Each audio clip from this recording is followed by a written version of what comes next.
Hello, everybody. Jim Malone here, coming to you live on Dallas Trading Floor. Well, it is Wednesday, and boy, I tell you what, that short squeeze on on um, on GameStop is it's just amazing, and it's kind of interesting to see it all happen. I mean, all of a sudden, the big brokerage houses are all ganging up on the small guys. I tell you, it's kind of, unfortunately, it's kind of predictable. They just don't. It's heads I win, tails I win. So I don't know. We'll see. But just kind of want to get into the slides here with the show. Without much further ado, let's look at the market direction. The market direction is currently up, and you know what? We had a really good jobs numbers, and it looks like we're back. I mean, the market is up now. We're going through some earnings, and it's really been odd. I mean, I did add to the small portfolio today. I purchased a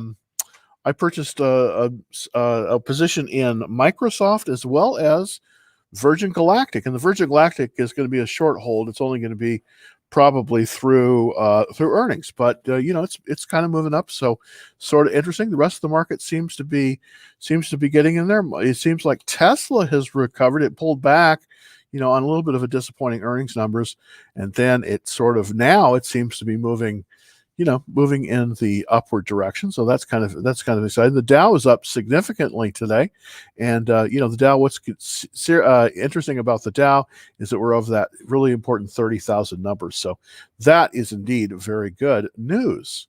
All right, so let's take a look. Just kind of the other little slides that I was looking at here. This is the Nasdaq Composite. To show you a chart of that, and this. It's definitely showing some very nice movement as opposed to yesterday. Yesterday, it seemed like it was it was in a little bit of a difficulty. We did have a very, very big, as you can see by this red bar here. Oops, that's an interesting one too. We did have a very, very big sell-off yesterday, but it looks like we've recovered and we seem to be back on the trend line. It hasn't.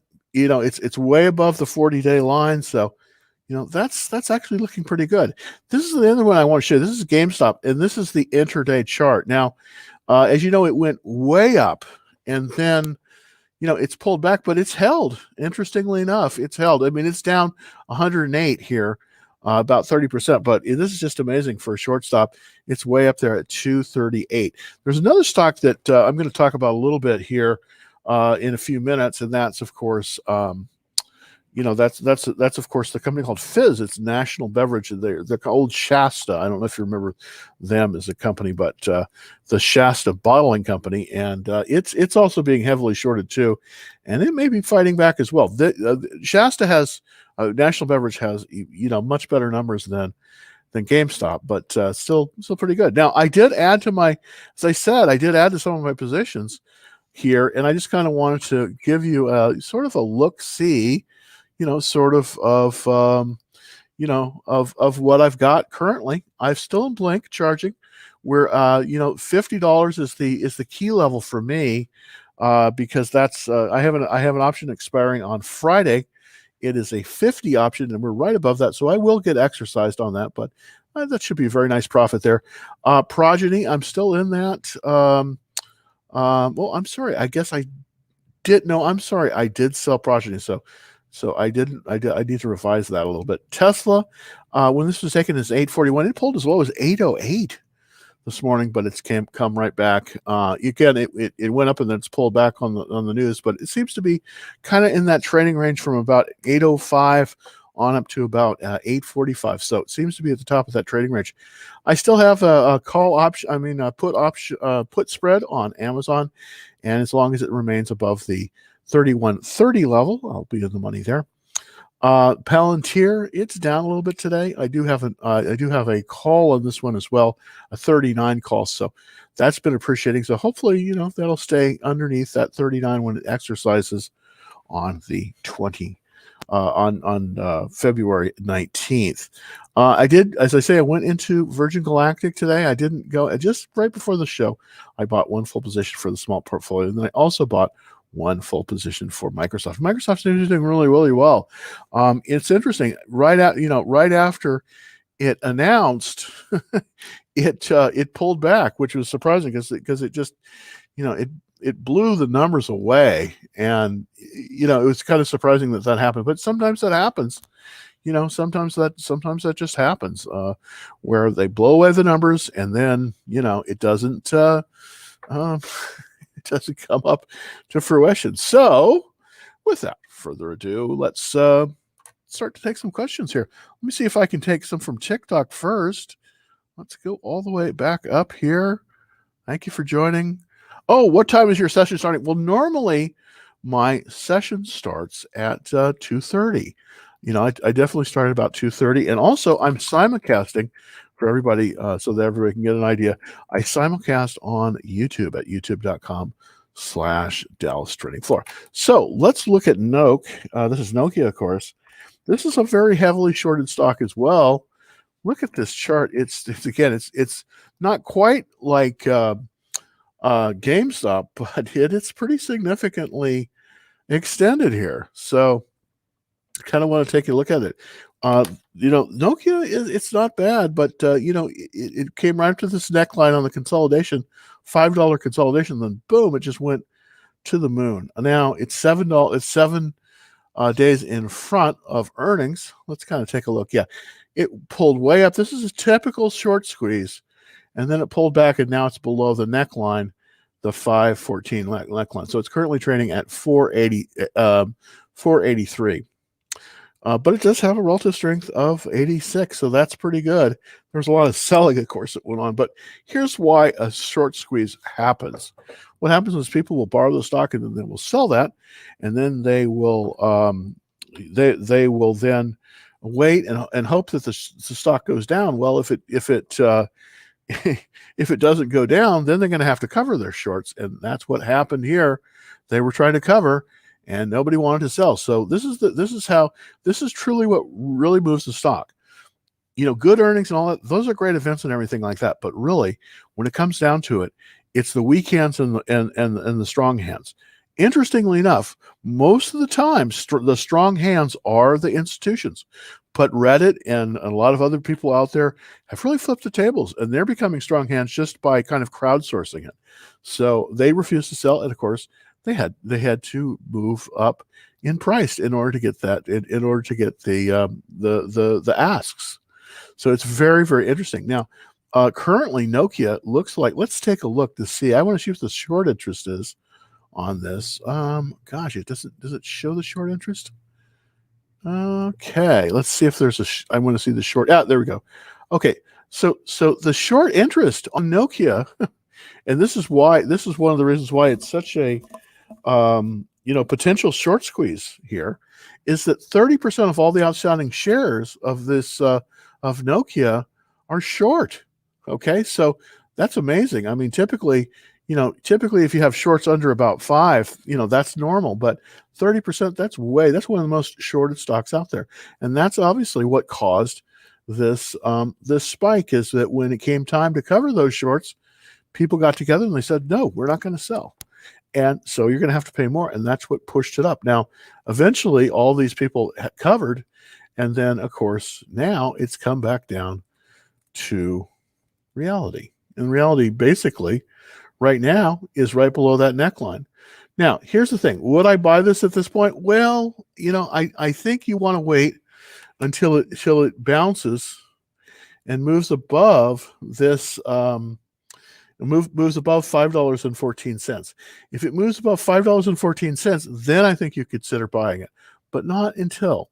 So let's look at that 15-minute chart. This is this is how it works. It just was flatlining here, okay, just forever. As you can see, it was just kind of just flattening, going along, and the guys were shorting it, and then all of a sudden they had to start covering, and so it started to move up. And then there was they had to do a massive short covering. Now, why do people why do people have to do a short cover? Well, because they come below the requirements, and it's required that they have to cover those shorts. So they cover those shorts, and they weren't able to find anybody that wanted to sell. And so boom, it goes way up.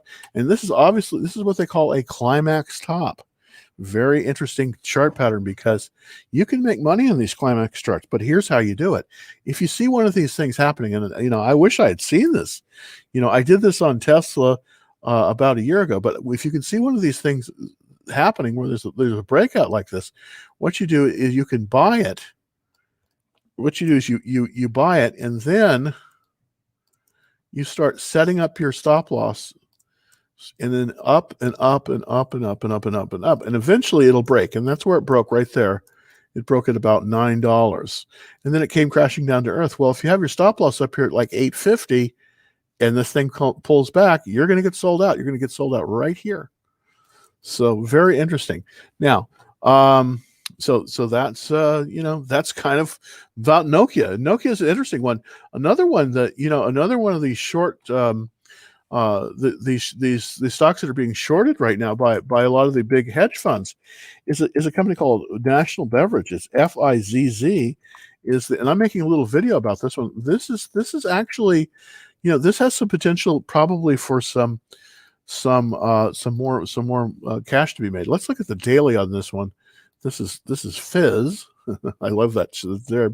This had a short squeeze here, but its pullback was not as severe. Its pullback basically was to support there. You see, it moved up. There was a short squeeze. Boom. Nobody wanted to sell. Nobody wanted to sell. Finally, it got up to 200, and then people said sell. Kind of like in Trading Places. Remember that great scene in Trading Places?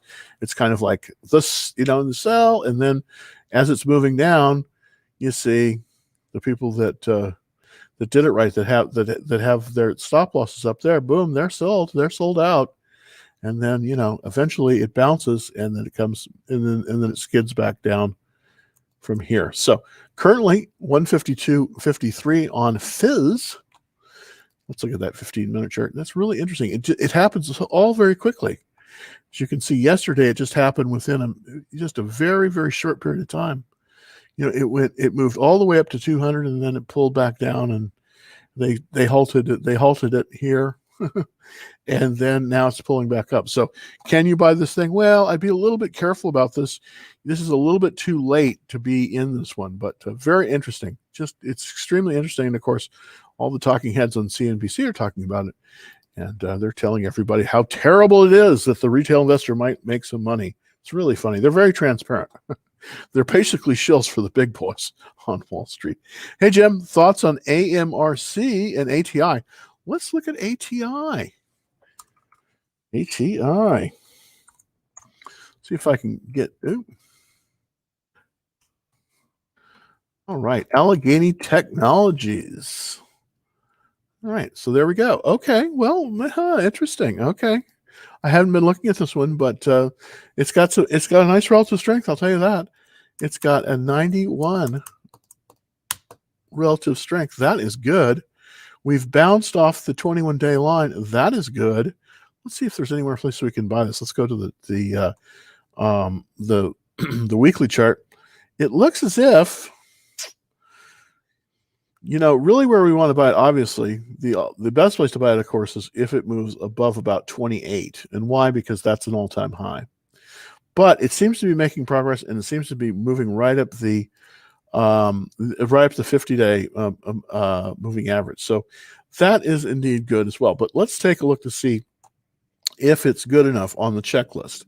Well, it is. It's got 66%. That's my minimum typically. And we have nice funds coming into it. So we're pretty stable on the funds at about 317. There is some issues here, though, with profitability. Here's the thing. I would watch this one. I would wait on this one, because I just think it needs to show a little bit more strength. Let's look at the sector that it's in just to make sure that we're dealing with the very best sectors that we can. Well, 37 out of 193, that's pretty good. So the specialty steel and alloys, it's not a bad one. I'm surprised. This is usually a laggard sector. So, what do you know? It looks pretty good. We have 61% fund ownership, And that indeed is good, because typically when the funds pile in, that's when the stock goes up. Because why? Well, the reason is because typically funds are what they call strong hands. And so they're less willing to sell. And because they're less willing to sell, it costs more to buy. So that's sort of what's happening here. So it looks like a pretty good stock. I just would be very careful, Robert, on this one. I would not buy it immediately. I would watch this. Now let's look at AMRC to see if there's anything there. AMRC. That, of course, is oh, interesting. Okay, industry infrastructure. Boy, this is not a bad chart. Let's take a gander. And this is the weekly chart. You always probably want to start out in the weekly. I'm really liking these numbers here with the 93 relative strength. That is very strong. Also, we have nice increasing sales. I'm more interested in the sales at aim and the profits, typically because the stock market is a forward-looking indicator, and typically it looks about 6 to 18 months. So if you have increasing sales, typically you have increasing profits in the future, and that's what people do. They're buying the future today. So funds are 63% in here, so that's good. We have 293 of them. That is good as well. And we have a acute. Okay.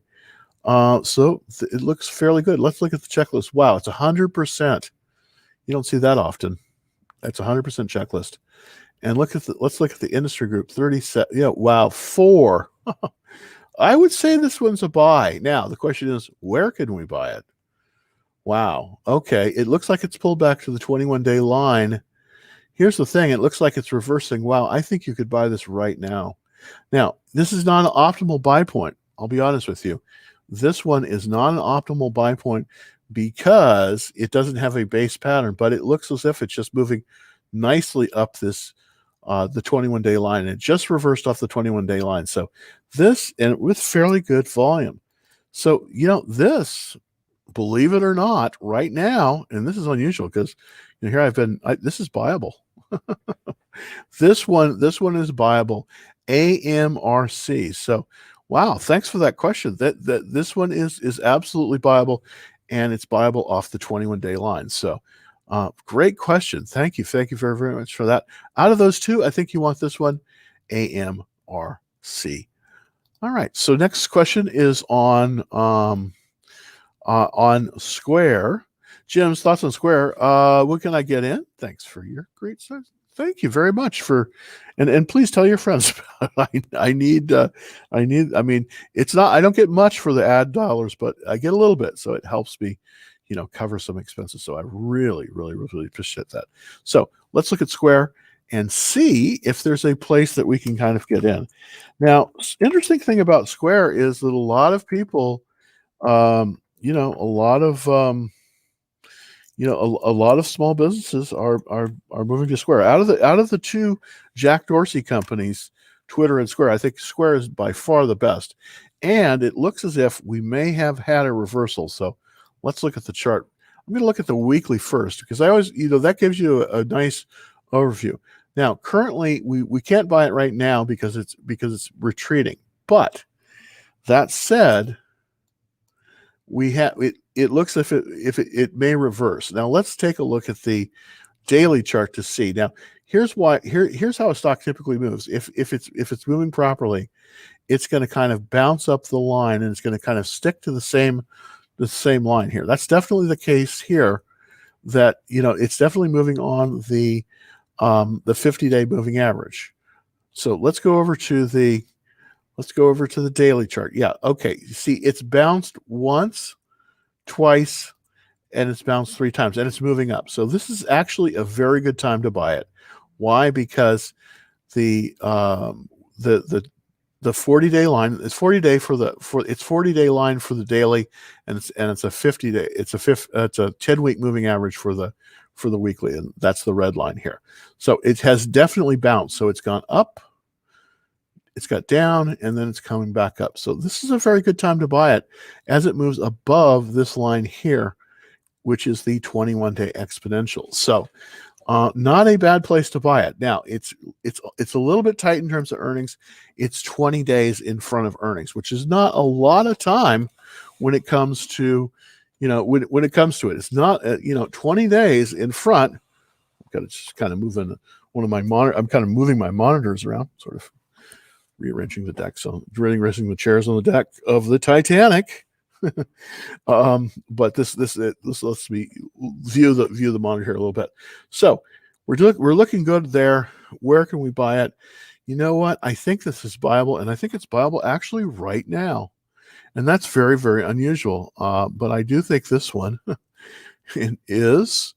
I do think this one is currently buyable. So let's. Yeah, I do think this one is buyable, and I think it's buyable right at this level. I think it's actually buyable right at this level. It's had a very nice upward movement, 1782. It's when you get these reversals like this can be a very, very good time to buy. So this is definitely buyable. This is definitely buyable right now. So I appreciate that question. That was a great question, and it's a good stock. So Square SQ, and it's buyable right now at $219.98. So very, very interesting. Oh wow. Okay, here we go. Hey, well, thank you for this question. I wish I had bought AMC at 12. So let's look at AMC. AMC is one of these heavily shorted stocks, just kind of like GameStop. Of course, they're now here's what's happened. Okay, well, boy, these shorts are hard to play. What you got to do, and you bought it. Let's see, you bought it at 12, right? Okay, so you bought it right here at this level. Oops, yeah, you bought it right at 12. Okay, here's the thing, and we're all the way down to we're already down to that. Okay, well, need that. Okay, should get my ad blocker on there. So we're at 99, and it's pulled back, here's the thing. It may pull up a little bit, but I would. Boy, that's a tough one. When you buy like this, what you have to always do is immediately when you buy it here, you have to start setting your stop losses up, and what you do is you just run them up, run them up, run them up, run them up, run them up. And if it opens below where you have your stop loss the day before, it immediately sells you out right here. Unfortunately, that didn't happen in your case. So here's the thing. I would probably take the loss, to be honest, because you're more than 7.5% down. That's probably not the answer you wanted to hear, but I think it's going to be hard for it to move. Now the short squeeze is done. Let's see if it moves over. Here's the thing. We're still above the okay, here's what I would do in your case, Will. We're still above the we're still above the neckline for, are we? Yeah, we are. We're still above the pivot at 735. Here's the thing. Immediately set a stop loss right now at 735. 735 is where you want to set your stop loss right now for this issue. Because that is where if you go below that, it's going to be very difficult. So I would set it right. Well, let me see if I can put that up on the screen. Let me get that. Let me. Sometimes it lets you, sometimes it doesn't. Okay, so the set stop loss at 735. Okay.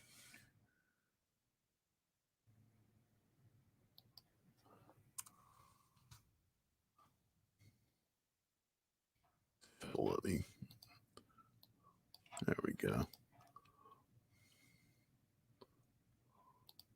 There we go. So set the stop loss at 775. Okay, set it right.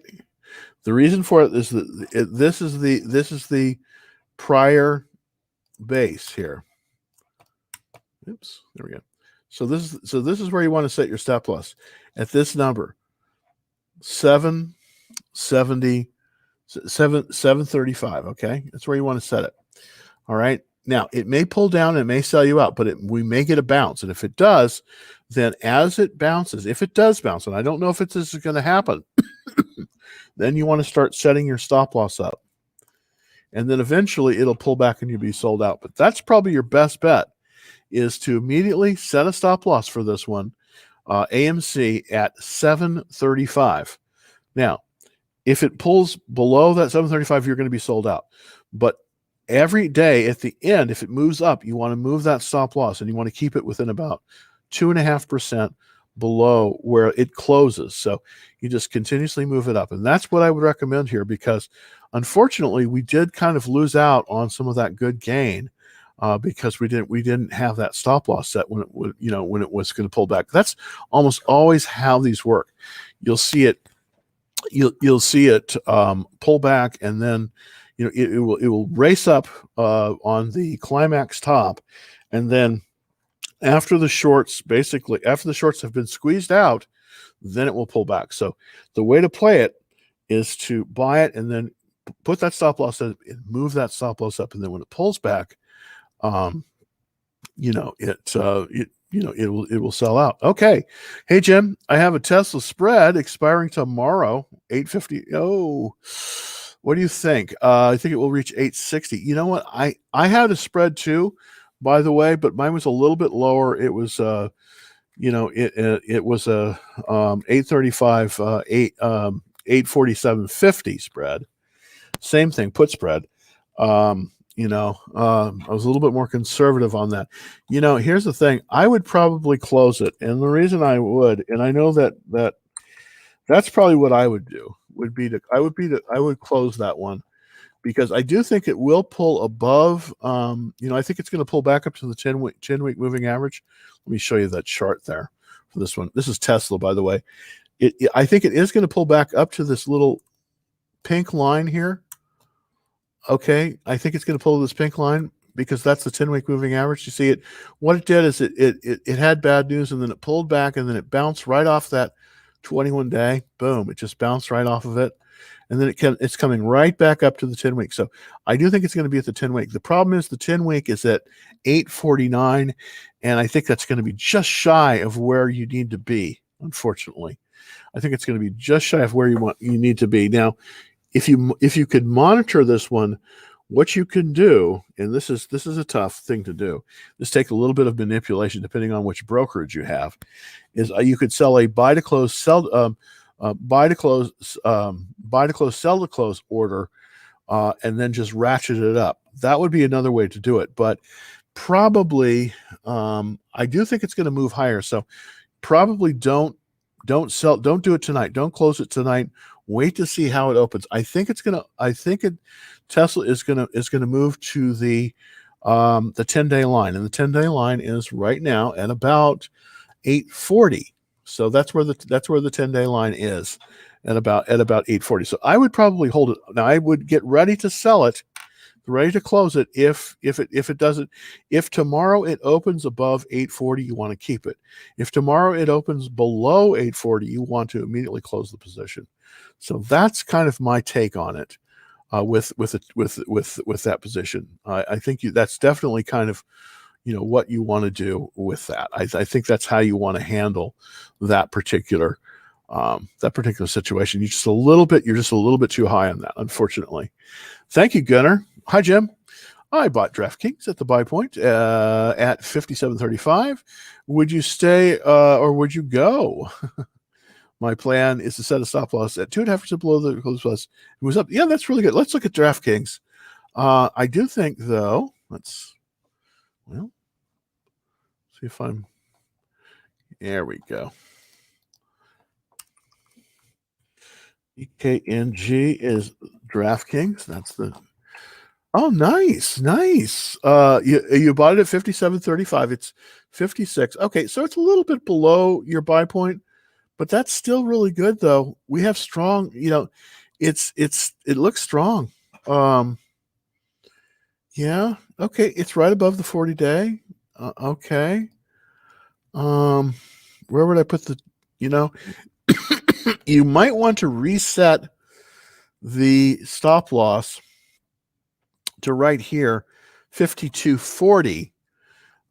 That's not 2.5% below, but that's where the 21-day line is. Because, and why would you do that? Well, initially when you get into position,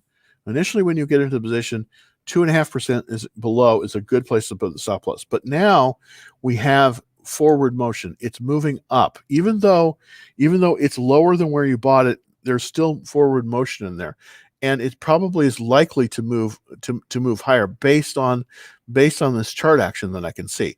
So we want to be a little bit more liberal on where we have that stop loss. Here's what I would do with that stop loss. I would be, potentially moving that stop loss, down a little bit to the 21-day line. So I'm going to say move stop loss,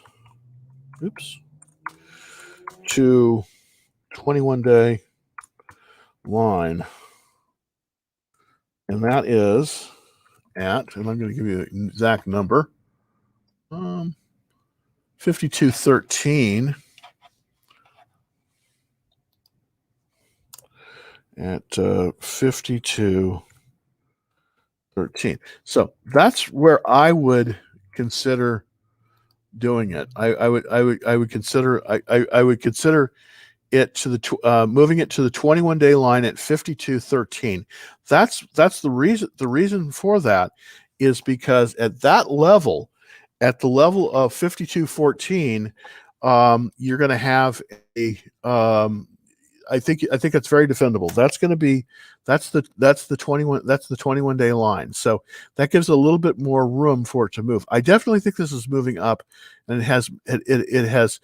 it's going to punch through the neckline once again. So that's what I would do, Gunnar. I would move that stop loss to the 21-day line, or basically 5213. So that's where I would do it for DraftKings. But congrats. I think you're going to be very pleased with DraftKings. I think you're going to be very pleased with the action on that, because I think it's a really good stock. And I do think that it's starting to make that move. Hey, thank you for looking at me from Sweden. That's really, really great. I'm amazed. I'm amazed. I've never been to Sweden. Always wanted to go. I have some Swedish friends here, but I've always wanted to go. But not in the winter, though. Only in the summer. Let's look at NIO. This is a question. This is a Chinese automobile manufacturer. It's kind of considered by many to be sort of the Chinese Tesla. That's what people say about it. So I've been in and out of this a few times. Let's just kind of see what the trend is. Let's look at it a little bit to see if there's anything there that we can kind of glom onto. There is a buy point, and it's been, we've seen this buy point for a while. Let's look at the weekly chart. Yeah, okay. So there you can't see it on the weekly chart, but you can definitely see it on the daily chart. And it's basically right here. It's 5220. Now, what's happened is that there's some resistance. Basically, it's trading within a range from about this level down to about this level. So what's happened is that it moved past that, powered through that, and then moved up, and then boom, it got it received a lot of it received a lot of resistance, about 64.25. So this is about the top of it. Right now it's at 58.38. So can you buy it at this level? Well, yes, you can. It's probably going to, but really where you really want to buy it is probably if it moves above about 64. But you probably could buy it in this range. It probably is buyable at this level. Now, would I buy it? Well, the checklist is pretty good. 8 out of 9. And there's lots of funds in it, 612. So here's the thing, and interestingly enough, I do believe, I do believe that this one actually, and I don't always say this, I think this is buyable. I really believe this is buyable right now. Based on, it looks like it's reversing off the 21-day line, which basically the 21-day line is the neckline for the cup formation at 57.20. So yeah, this one's definitely viable. That's a great question. Thank you so much. Let's see. So I can't SUGSVAMPTYP. That's an interesting title. But yeah, I definitely think it's viable right at this point at 58.38. So I do think it's viable at this level. So that's very interesting. Very, very interesting. Let's see about the next question.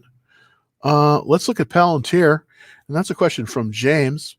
So let me go look at Palantir. I'm actually in Palantir. PLTR, of course, is the symbol. This is a relatively recent IPO, but it's had a lot of nice fund, some sponsorship. It seems to be pulling back down to this pivot. It's sort of an IPO pivot on the consolidation. 33.50 sort of is where it seems to be pulling to. It's at right now at 35.58. So what's happened is that there's definitely seems like there's a floor here at about this level, and then it pulled back down to this level, and immediately when it hit it, it went back up. So is it viable at this point? Well, let's look at the weekly chart to see if it is. It's just right above the pivot. It's on a consolidation. So can you buy it at this level? Well, unfortunately, I think it's a little bit extended, but you could buy it at this level. It's a very, very strong relative strength, 98, and there's a lot of buying. So yeah, I think this is buyable actually at this point. We're almost out of the buy range though. I want to be very, very, very specific about this. We're a little bit out of the buy range, but looking at the weekly chart, and that's really one you need to size off of. I think that it may be buyable at this level because it just looks like it's moving right up the 40-day line. So here's but let's check some other criteria. I just want to make sure. Yeah, it's still got a 6 out of 9 checklist, and the fund it's increasing funds. The industry sector, that is an issue. But overall, I think this is very viable. I think it's viable right now at this price. So that is my take on Palantir. All right. So let's see if we can get to the next question here. Let's see. Robert, great. Let's look at HDB. Okay. HDB. HDB. Oh, okay. This is a bank. It's an ATR. It's an Indian bank. Interesting. I'm not that familiar with the Indian banking sector. If this was a U.S. bank, I would probably say no. But the Indian market is one of the best banking markets right now in the world. So that I don't know. I don't claim to know a lot about it, but I know that the Indian banking market has been very strong. Because there's a lot of business. It does have a relatively weak relative strength at 67. The earnings are up slightly, but they're up, and that's important. The checklist is 55. Oh, that is so close. You know what? This is a watch list. I wouldn't buy this one right now. I wouldn't buy this one right now. HDB, I think it's a good one. I think it could be watch listed, but I don't think you want to buy this one right now, because even though it has bounced and it's pulled above, let me show you the chart on it. There we go. That would help, wouldn't it? Okay. Even though it is pulling up above this, above the 40-day line here, and it looks like it's bounced, I would buy it, but I might, it's a little bit weak for me to buy. The checklist is a little bit weak. I would only buy it if it moved above the 10-day line, and that is about 73. So we're actually really close, potentially, to buy this on a momentum buy, okay, because there's a lot of buying going on this one. Would I buy it? I probably wouldn't. It's just a little bit too weak for me, and it's not in the right sector. But I think it'd be watch listed, and I think you could probably consider buying it if it moves above about 74. Above about 74. So I don't think it's a buy. I think it's a watch list for HDB. But let's look at NV CR. All right, NVCR.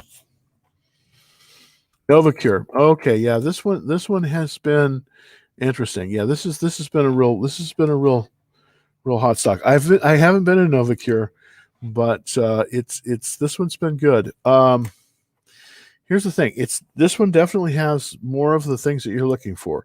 It's got an 89 relative strength. I'm really liking it. I like very high relative strength stocks because I like to be hunting for my prey stocks in the best forest that I can, and that typically is at the top of the market.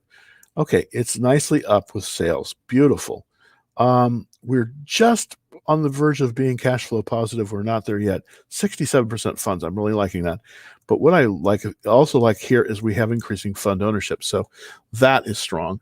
It's got an excellent checklist, 8 out of 9, and the funds are definitely moving into it. So that's good. Also, we have 76 out of 197. So that indeed also is a very good sign as well. So this is definitely a buyable stock. Now, the question is, can you buy it here? Is there a place to buy it? Well, yes, there is. It's not the best place to buy it. But buying off this 40-day line, this typically is a very good way to go. To buy it right about here, all right, about 155, and then if it, hopefully it'll move above 185. If it does, you want to hang on to it. But if it moves up to 185, probably want to sell it.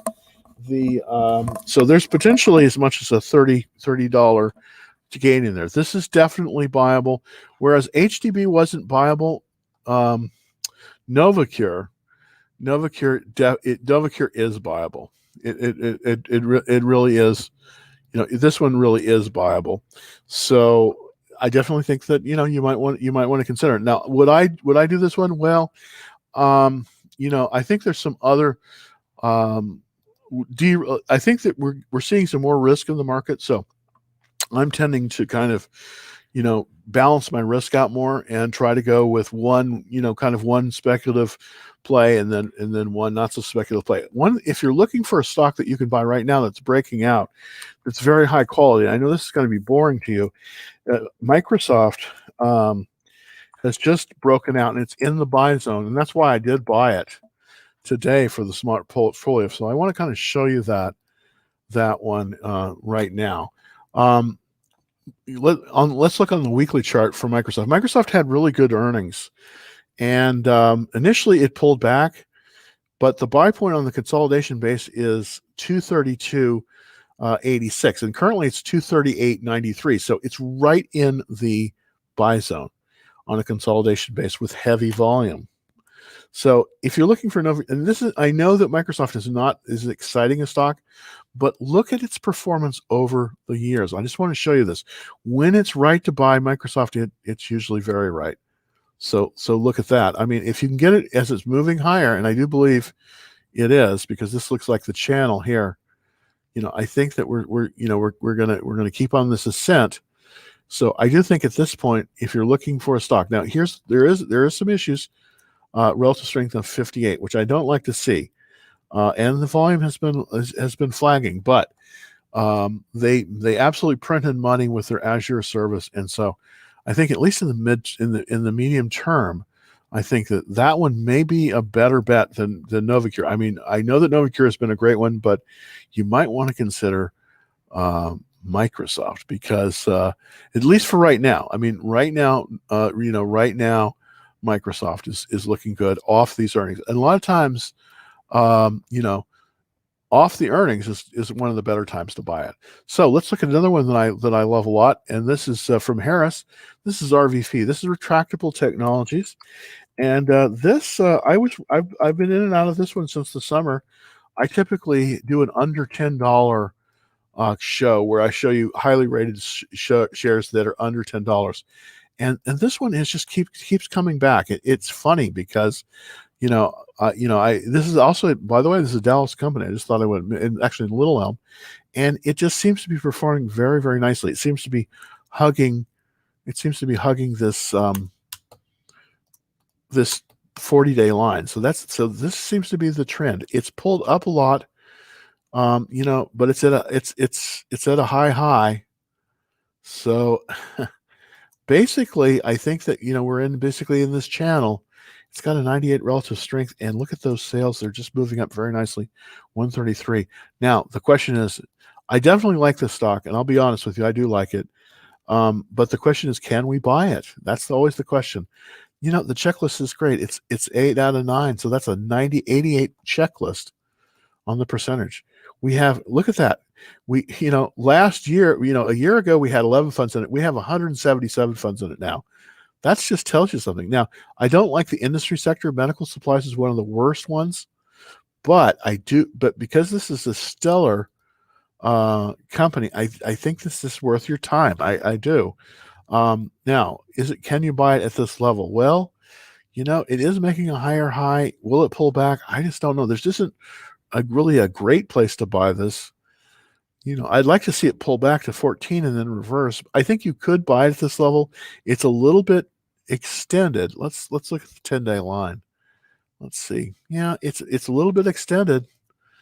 You see, that's a lot of extension there about that 10-day line. Here's what I would do on this one. I would watch this and see if it pulls back a little bit. I think it will.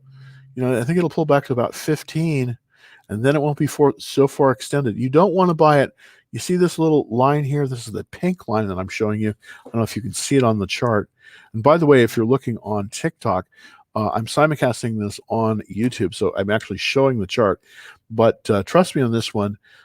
This is retractable technology. Is a little bit too far extended above the 10-day line for me right now. If it could have that, if it come down maybe to 15 or 15.25 and then reverse, I think you might have a winner here. I do think it's going to pull back a little bit, but this is a very good stock, and I think you could buy it.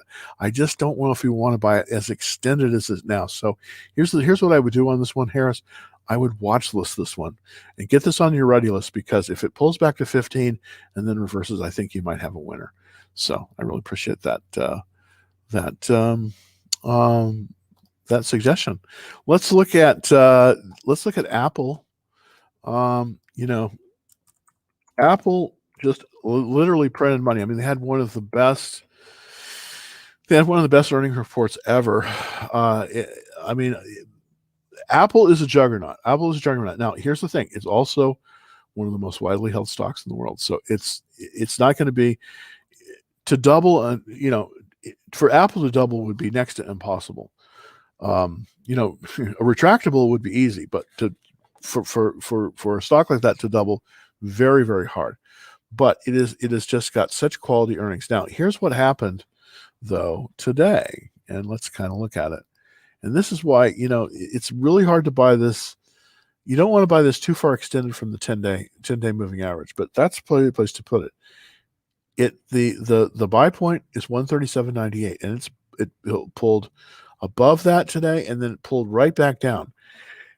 What you want to do possibly is see if you can get it to buy it off the reversal off of the 21-day line. That's about 133.50. So if it pulls down to about 133.50 and then reverses to maybe 134, that's when you want to buy it. Right now, it's in the wrong direction. It's moving the wrong direction. You never want to buy a stock when it's moving downward. You want to wait until it bounces and then moves higher. So I definitely think I think it will make another attempt at moving through the 137.98 buy point. But there's been a fair amount of selling in the last few days. So I think this is due to reverse and go higher. Wait for the reversal, and I think you might have a very good buy on Apple. Everything else on Apple looks really, really strong. There's a lot of resistance at the 137.98 buy point. It's just a lot of resistance there. Note to hedge funds. Trading at fall risk. Absolutely, it does make humps.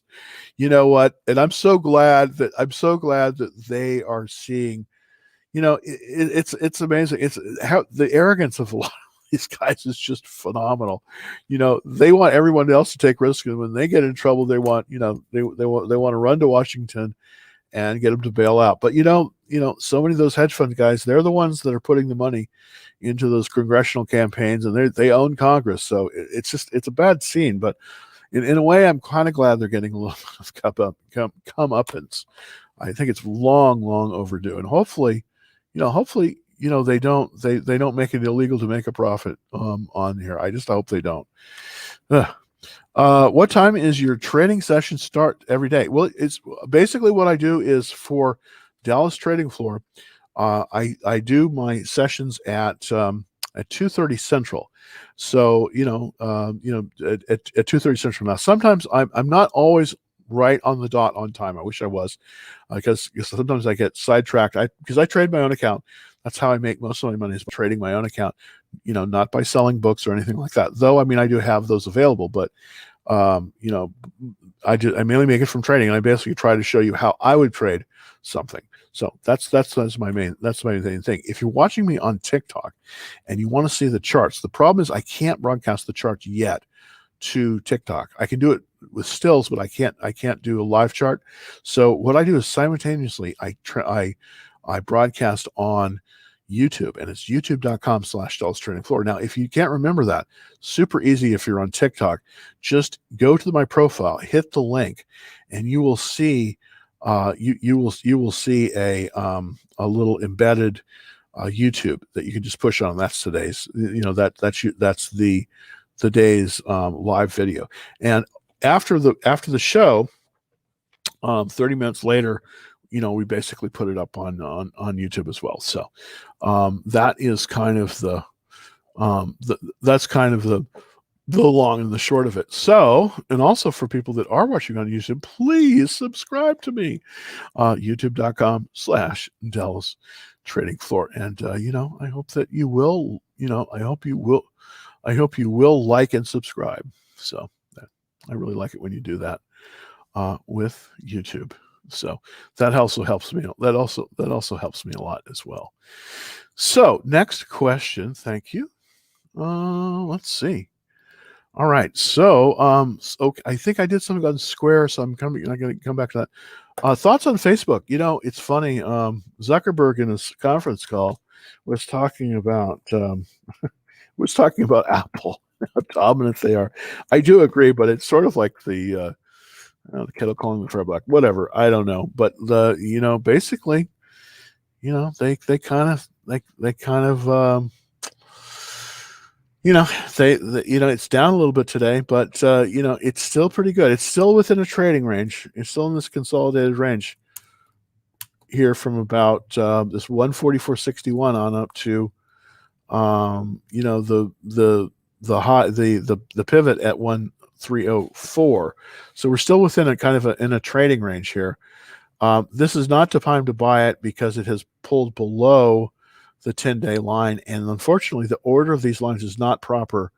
Here's the thing: when you're looking at a chart like this, you want to see the 10-day line on top, you want to see the 21-day exponential below it, and then you want to see the 40-day, and then finally you want to see the 200-day. But in this case, the 40-day is on top, the 21-day is below that, the 10-day is below that, and the 200-day is below that. What does this tell us? Well, what this tells me anyways is that for the long period of time we've been in a rising, Facebook has been rising over a period of time. But in the short term, it is selling off. And the reason is because the index lines get lower and lower. So the 10-day is below the 21-day, was below the 40-day. So that tells me that there is a retreat going on here. Also, the relative strength is 44, and we have some selling, some pretty serious selling going on. That's on the daily chart. Let's look on the weekly chart. They have good numbers though, because Facebook just has this great advertising model that is very, very hard to beat. Now, there was, you probably could have bought it as it bounced off the 200-day line. This is the weekly chart. But it looks like it can't get above the 21 days. So here's the thing I would say with Facebook. It even though it has a great chart, 8 out of 9, and the ownership is stellar. It's 46% funds. And the industry is very good, 54 out of 197. It's just not time right now for Facebook. I think you want to put it on the watch list. Put it to the side. Don't buy Facebook right now. Wait for that to get stronger before you buy. I'm not saying it's a bad stock. It just isn't in the season right now. Let's wait until the trend starts moving better for it. Let's just wait for the trend to move better. We did go over Palantir, so I'm going to go on to this next one. Thanks, Wendy. Let's take a look at AMD. All right, AMD.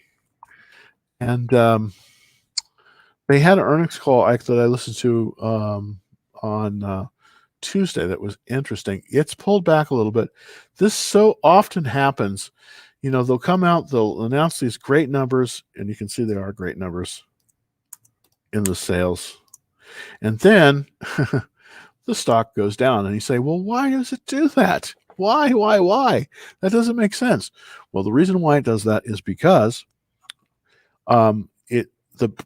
everything is expectation. There's an old saying. It's basically a buy on rumor, sell on fact. Well, when the earnings come out, it's fact. So typically, even the very best companies, there'll be a lot of anticipation into earnings, and then, if they don't just absolutely hit it out of the park, a lot of times they'll pull back, and that's essentially what happened today with both yesterday and today with AMD. So it's fallen below the 40-day line.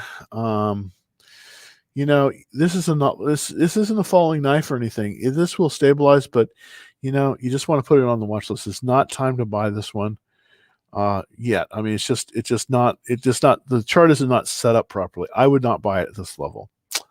All right. And let's see. Okay, so we did that. Okay. Well, American Airlines, a lot of these airline stocks, people are holding on. I'm not in any of the airline stocks, but I did hear I was listening briefly to CNBC this morning, and they were talking about I think was it I can't remember the CEO's name of Southwest was on. They had Southwest is probably the best of all of them in terms of profitability. They in 50 years they had their first losing quarter this year, 2020. So there definitely is a short squeeze going on. There's a lot of people shorting. There were a lot of people shorting American Airlines. I want to kind of look at the short interest to kind of gauge the amount of it. Well, okay, so 9%. So that's not too bad. It's not like GameStop, where it's like 30% of the float. But is this viable? Well, it's pulled above the first stage consolidation at 1863, and it is a good company. I don't think they're going out of business. And there has been a lot of buying. Is it possible? Well, it's right below. Right now, it's right below. Could you buy the 65 relative strength? This is a little bit speculative, but I do like this fact is that the 40-day line is above, and the 21 days line is above the 40-day, and it looks like the 10-day now may start moving above the 21-day. And if that happens, then that potentially is a bullish sign in terms of that. It's pulled back a lot, but it looks as if it may make another run at the 1863 buy point. Now, if you were to buy this, the best place to buy it would be at 1863 plus 10 cents, or basically 1873. That would be your best bet as a place to buy it. So here's what I would do with this one. I probably would not be in American. I'm not in any of the airlines, though. I may consider it because the checklist just isn't strong enough. It's only 44%. The ownership is on the fence is good, and the industry, well, it's not as bad. I mean, transportation airline is not as bad. So here's the thing. This is potentially buyable. If I did buy this, I would probably only buy a half a position at this point. I do think that where you want to buy it is about this 1863 level plus 10. So that's kind of where I would be that's where I would be looking to buy it. If I did buy it. Now I'm not really looking probably to buy that one, just because. Oh, there we go. Let's see if I can hide that. Okay, so what I'm going to do here, AAL set the buy lot stop limit order for basically let's say 1873, and that's sort of where I would be in it at that level. at 1873. So if you were going to buy this one, wait until it goes higher. It's been moving higher and it's pulled back. If it moves above this neckline tomorrow,